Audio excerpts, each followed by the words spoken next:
반갑습니다. 잘 지내셨습니까, 여러분? 이번 시간에는 제가 죄의 굴레에서 벗어나기라는 직접 써본 글로 여러분을 찾아뵙게 되었습니다. 그래서 죄의 굴레에서 벗어나기가 왜 중요하냐면 그것이 바로 이제 불행에서 벗어나는 길이기 때문입니다. 사람은 불행에서 벗어나야 하겠죠. 그래서 이제 나아가서 우리가 사는 이 사회의 어두움을 없앨 수 있는 것이 이제 필요합니다. 근데 이제 일단은 그 한 사람 한 사람을 구원하는 것이 이제 바로 죄의 굴레에서 벗어나게 하는 그런 것이 될 수 있죠. 그래서 먼저 한번 읽어보겠습니다. 걸리지 않는 죄는 없다. 걸리는 사람은 걸리게 되어 있다. 다만 우리는 죄를 짓지 않고 걸리지 않을 미래를 만들 수가 있다. 걸린 사람은 행복하지가 않다. 그렇다고 그들이 나와 친분이 없지도 않다. 그리고 상대들은 우리 같지도 않을 때 사람들은 번뇌한다. 그들이 분명 나쁜 이들 같은데 어찌하나. 하지만 결국 우리 영혼들은 걸리는 사람은 걸리게 됨을 깨닫게 된다.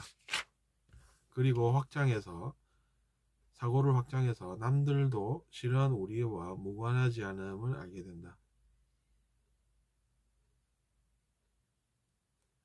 어쨌든 죄 지은 이는 걸리게 되니 번뇌하지 말고 다만 자신이 어떻게 하면 그것에 관한 문제에서 벗어날 수 있는지 알아야 한다.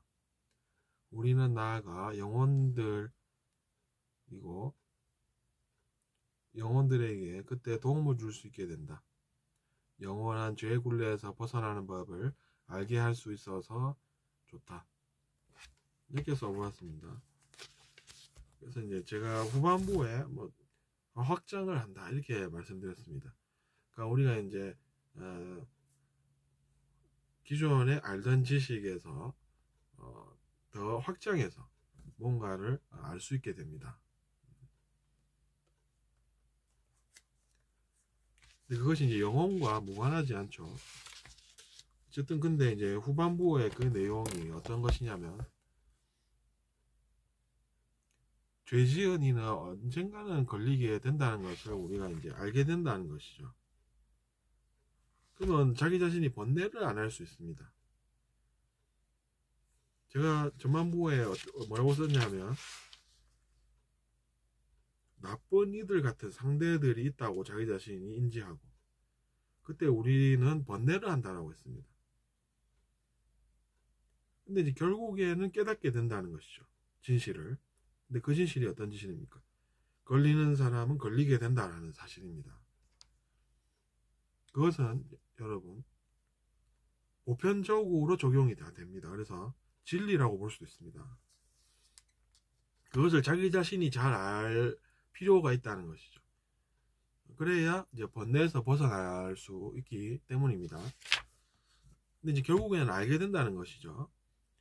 그래서 이제 그걸 우리가 알게 되면 번뇌를 안 할 수 있습니다. 그 사람들도 죄를 짓는구나. 그래도 번뇌 안 할 수 있습니다. 왜냐하면 그 사람들은 결국에는 걸리게 된다고 자기 자신이 명확하고 분명하게 생각을 하게 되기 때문입니다. 그럼 자기 자신이 번뇌를 안 하니까 자기 자신이 좋은 것이겠죠. 그렇게 된다라는 것을 제가 이제 여러분께 말씀을 드리는 것이죠. 그걸 우리가 체험을 통해서 알게 된다는 것입니다. 그러니까 어차피 죄 지은 이는 걸리게 되니 번뇌하지 말고 다만 자신이 어떻게 하면 그것에 관한 문제에서 벗어날 수 있는지를 알아야 된다 이렇게 했습니다. 근데 그게 무슨 이야기냐면 자기 자신도 죄를 지으면 걸리게 된다는 사실입니다. 자기 자신도 죄를 지으면 걸리게 된다는 사실이죠. 그럼 우리가 죄를 안 지을 수 있게끔 살아야 되겠다 이런 생각이 드는 것이죠. 왜냐하면 걸리는 사람들은 불행하기 때문입니다. 그러니까 불행하지 않으려면 자기 자신이 죄를 안 지을 수 있게끔 살 수 있어야 한다는 이야기입니다. 죄를 짓지 않는 마음이 필요하다는 이야기죠. 죄를 안 지을 수 있는 것이 그래서 좋은 것입니다.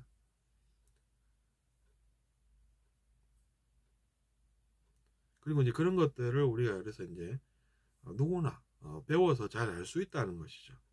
물론 뭐 지금은 모르지만 알 수 있는 것이 우리의 미래라는 이야기입니다. 그러면 우리가 그걸 잘 알게 되면 어떻게 됩니까? 우리가 또 다른 영혼들에게 그 진실을 전할 수 있겠죠. 그렇게 하면 어떻게 됩니까? 그렇게 하면 사회의 어둠이 줄어든다는 이야기죠. 결국에는 사회의 어둠이 줄어들게 된다는 이야기입니다. 이렇게 한 사람 한 사람을 구원해 나갈 때 어떻습니까? 사회의 어둠도 줄어들게 된다라는 것이죠. 그럼 그거는 어떤 것이 됩니까? 그런 지식이 없으면 영원히 똑같은 행동을 반복하게 되면서 영원한 죄의 굴레에서 벗어날 수가 없겠죠. 근데 거기에서 벗어난 존재의 그런 이제 도움을 통해서 누구나 그 사람이 그랬던 것처럼 자신도 영원한 죄의 굴레에서 벗어날 수가 있다라는 것입니다. 그래서 이제 그런 도움을 받고 대신 자기 자신도 누군가를 돕고 그러면서 이제 살게 된다라는 것이죠.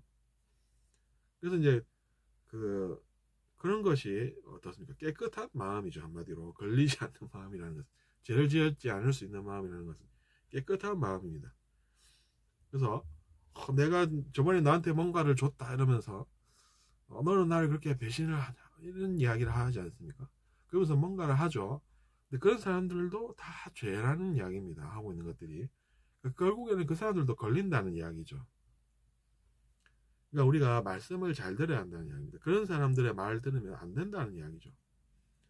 그런 사람 말 듣다가 자기 자신도 당하고 당했는데 자기 자신도 학습 효과가 또 있어서 그 사람으로부터 배우는 게 있지 않습니까? 그럼 곤란하다는 이야기죠. 왜냐하면 자기 자신도 그런 걸 학습해버리면 똑같은 걸 하게 된다는 이야기입니다. 그러면 어떻게 됩니까? 문제들이 사회에 더 커져 나가는 것이 되는 것이죠. 그래서 이제 우리가 그런 것은 잘 분별할 줄 알아야 됩니다. 그래서 처음으로 돌아가 보겠습니다.